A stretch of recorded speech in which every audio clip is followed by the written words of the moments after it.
ये भूल गए। इनके जिले की मुख्यालय की सड़क किसने बनाई? आपने बनाई? बताइए बताइए। फोर लेन किसने बनाई बताइए? माननीय सदस्य, तुमने घर के तुम अपने पिताजी से पैसा लाते हो या बनाने के लिए? तुमने राशन बांटा है तो पिताजी ने? क्या बात है? वही बात है क्या?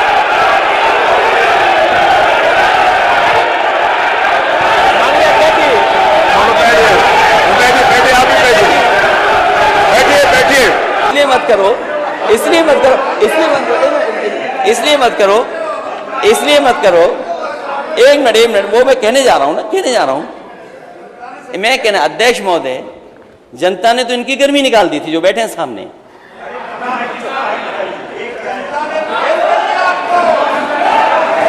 नहीं निकली?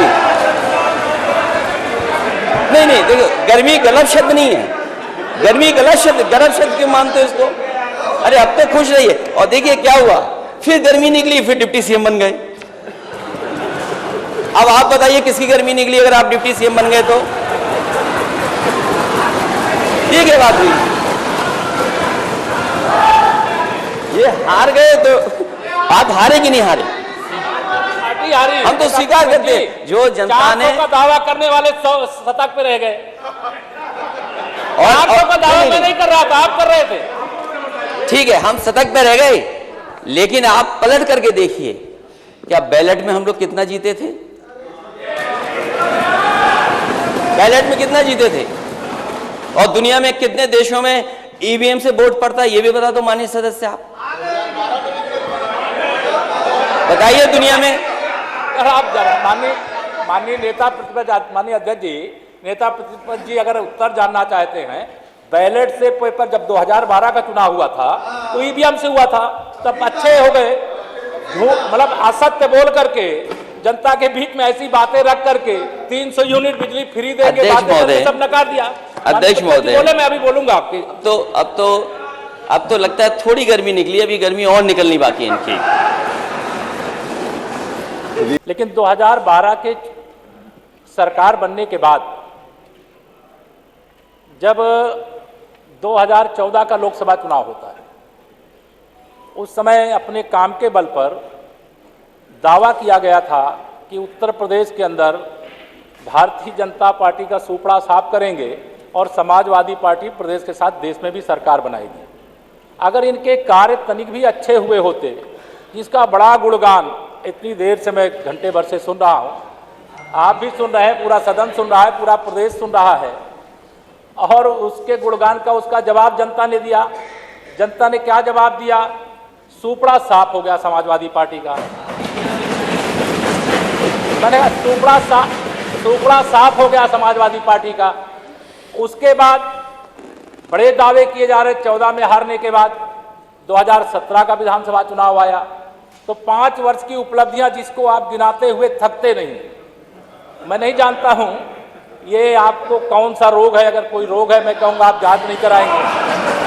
लेकिन मैं माननीय अध्यक्ष जी से जरूर ये निवेदन करूंगा, माननीय नेता प्रतिपक्ष जी जहां से भी चाहें ठीक से इलाज करा ले। मैंने पूछा क्या है भाई, आप बताइए। अखिलेश जी 400 सीटों का दावा कर रहे हैं, तो उन्होंने कहा देखिए अभी तक मेरे हिसाब से होगा आपका कि वहां नहीं बैठ पाओ कभी भी। मेरे हिसाब से मैं आप माननीय नेता प्रतिपक्ष जी को मैं बताना चाहता हूं, सदन नेता प्रतिपक्ष जी को बताना चाहता हूं, आप चिंता मत करिए। आपकी बहुत कोशिश के बावजूद हमारे मुख्यमंत्री योगी जी वहां बैठे हैं, केशव प्रसाद यहां बैठा है, और यह सदन पूरा भाजपामय है। और इसके बाद मैंने एक अपने बताया ज्योतिषी मित्र से मैंने पूछा कि भाई बताइए, समाजवादी पार्टी के मुखिया जो है लगातार 400 सीटें जीतेंगे, ऐसा दावा कर रहे हैं, क्या वास्तविकता क्या है? हम लोग तो जमीन पे देख रहे थे कि समाजवादी पार्टी कहीं अता पता नहीं है, लेकिन जो पता चला वो भी मैं जानता हूं। शायद मैं सदन में मैं बोलूंगा, मैं सदन में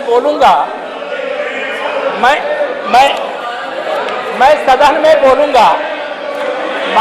अरे इतना मत शांत देखिए, शांत सुनिए। अभी हम लोग नेता प्रतिपक्ष को बड़ा ध्यान से सुना। नेता प्रतिपक्ष को आप सब लोग शांत हैं, थोड़ा आप भी सुन लेंगे तो अच्छा रहेगा। चुनाव शांत रहिए। 400 सीटों का दावा कर रहे थे। अब 400 सीटों का दावा करते करते 111 में सिमट गए। अब अभी आरोप लगा रहे थे कि भारतीय जनता पार्टी यानी सरकार केवल जातियों और धर्मों में नहीं बल्कि विपक्ष में भी भेद डालती है। अब ये मत कहना कि अगर आपके यहाँ कोई फूट पड़ जाए, कोई अलग हो जाए तो हमारे ऊपर आप आरोप लगाएं कि हमने ऐसा कर दिया है। हमको ये करने की आवश्यकता नहीं है। आप विपक्ष, आप श्री अखिलेश जी हमारे बड़े अच्छे, आपको मैं पसंद करता हूं, लेकिन अध्यक्ष महोदय, हम आ पाए ना आ पाए, ये हमारे माननीय सदस्य लोक भवन में कब बैठ पाएंगे? कि लोक भवन में तो कमल खिल चुका है और वो कमल खिला रहेगा। और देखिए माननीय अध्यक्ष जी, साइकिल पंचर हो गई है तो अब पंचर का ठीक कराने की जो आपकी साइकिल है उसको शायद उत्तर प्रदेश जनता ठीक करेगी नहीं। ये भूल गए, इनके जिले की मुख्यालय की सड़क किसने बनाई? आपने बनाई? बताइए बताइए। फोर लेन किसने बनाई बताइए माननीय सदस्य? अध्यक्ष जी, मैं आप कृपया करके आपस में डिबेट नहीं करें, आपस में डिबेट नहीं करें। कृपया करके नेता प्रतिपक्ष पूर्व मुख्यमंत्री जी को ये बता दीजिए, ये 5 साल सत्ता में नहीं रहे, आगे 5 साल के लिए फिर विदा हो चुके हैं।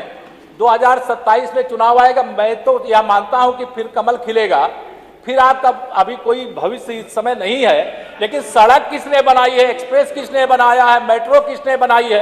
जैसे लगता है आपने सैफई की जमीन बेच करके ये सब बनवा दिया है। तुम अपने पिताजी से पैसा लाते हो या बनाने के लिए? तुमने राशन बांटा है तो पिताजी ने? क्या बात है? कोई बात है क्या?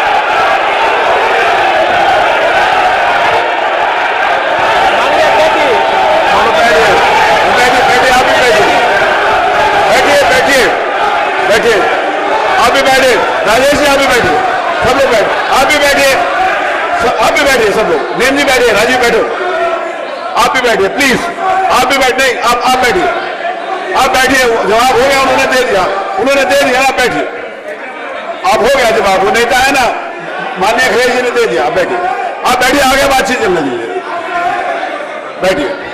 नहीं कड़वी बात अगर कही है तो कड़वी बात सुनिए भी ना, दोनों बात, आपने भी कड़वी बात कही, उन्होंने सुनी, उन्होंने कड़वी बात की, आप सुनिए, बैठिए मनीष जी, मनीष सिंहा जी बैठिए, आप भी बैठे, सब लोग बैठे। आप अध्यक्ष जी,